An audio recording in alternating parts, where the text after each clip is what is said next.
ঢাকা বিশ্ববিদ্যালয়ের ছেলে হলগুলোতে যে নিয়মগুলো রয়েছে নারী হলগুলোতেও সেই নিয়মই থাকা উচিত। আমরা ভিসি স্যারের কাছে স্মারকলিপি জমা দিয়েছিলাম এবং সেখানে আমরা 3 দফা দাবি দিয়েছিলাম। আমাদের 3 দফা দাবিগুলো হচ্ছে নারী শিক্ষার্থীরা যাতে অবাধে প্রবেশাধিকার পায় এবং সেক্ষেত্রে আমাদের প্রস্তাবনা ছিল যে মেইন গেটের সময়সীমা বৃদ্ধি এবং লেট গেটকে সার্বক্ষণিক করা, যেন যে কোনো নারী শিক্ষার্থী যে কোনো টাইমে যদি কোনো কারণে তার দেরি হয় সে যেন আইডি কার্ড দেখিয়ে তার হলে ঢোকার সুবিধাটা পায়।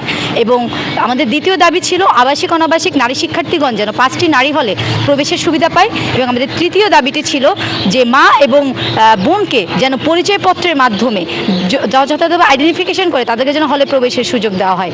এবং এরপরে আমাদের ভিসি স্যার জানিয়েছিলেন তিনি 5 তারিখের পরে আমাদের সাথে প্রপোজের সাথে কথা বলে এবং সংশ্লিষ্ট অথরিটির সাথে কথা বলে আমাদেরকে এর অগ্রগতি জানাবেন।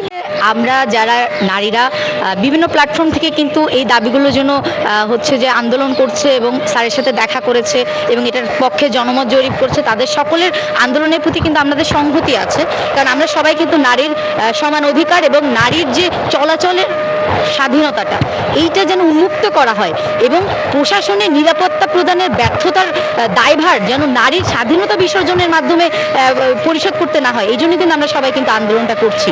তো তাদের দাবি এবং আমাদের দাবি কিন্তু আলাদা না, আমরা সবাই নারীর স্বাধীনতা নারীর চলাচলের স্বাধীনতা নিয়ে কাজ করছি এবং এইটাই আমাদের দাবি যেন নারীর চলাচলটা যেন নিয়ম এর বেড়াজালে যেন সংকুচিত করা না হয়, নারীর স্বাধীনতায় যেন হস্তক্ষেপ করা না হয়।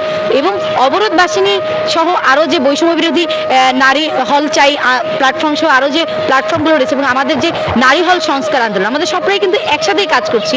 তাদের সাথে আমাদের দাবির কিছুটা পার্থক্য আছে। তারা হচ্ছে যে মেইন গেট 24 ঘন্টা খোলা চেয়েছেন এবং আমরা বলেছি মেইন গেটটা টাইম বাড়ানো, সেটা আমরা 12টা করার সুপারিশ করেছি এবং লেট গেটটা সার্বক্ষণিক করা, যেন একজন নারী শিক্ষার্থী যে কারণেই হোক না কেন তার লেট হলে সে যেন আইডি কার্ডের মাধ্যমে যেন সে হলে ঢোকার সুযোগটা পায়, কারণ আমরা মনে করি এটা তার ন্যায্য অধিকার। এই যে আমাদের দাবির যে একটুখানি পার্থক্য, এটা মূলত হচ্ছে যে আমরা নিজেরা নারীর সমান অধিকার এবং আমরা এটা বিশ্বাস করি যে ঢাকা বিশ্ববিদ্যালয়ের ছেলে হলগুলোতে যে নিয়মগুলো রয়েছে নারী হলগুলোতেও সেই নিয়মই থাকা উচিত। কারণ আমরা জানি নারী পুরুষ একে অপরের সমান, তো দুইজনের জন্য দুইটা ডিফারেন্ট নিয়ম থাকতে পারে না, থাকা উচিত না। কিন্তু আমরা যেহেতু আমাদের এখানে হচ্ছে যে কি বাস্তবতার পরিপ্রেক্ষিতে আমরা জানি যেহেতু ঢাকা বিশ্ববিদ্যালয়কে আমরা ভবঘুরে মুক্ত করতে পারছি না রাইট নাও এবং ঢাকা বিশ্ববিদ্যালয়ে 100% নিরাপত্তা আমরা দিতে পারছি না, ওই বাস্তবতার প্রেক্ষিতে আমরা এবং আমরা নারী শিক্ষার্থীদের সাথেও আমরা কথা বলেছি।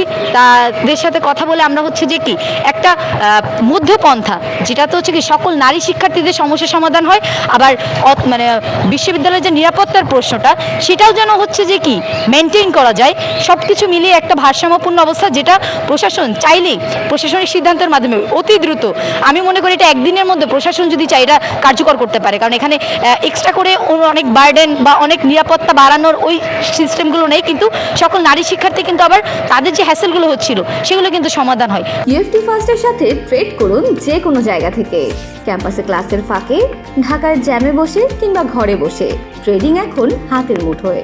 তাই ট্রেড করুন যখন খুশি যেখানে খুশি।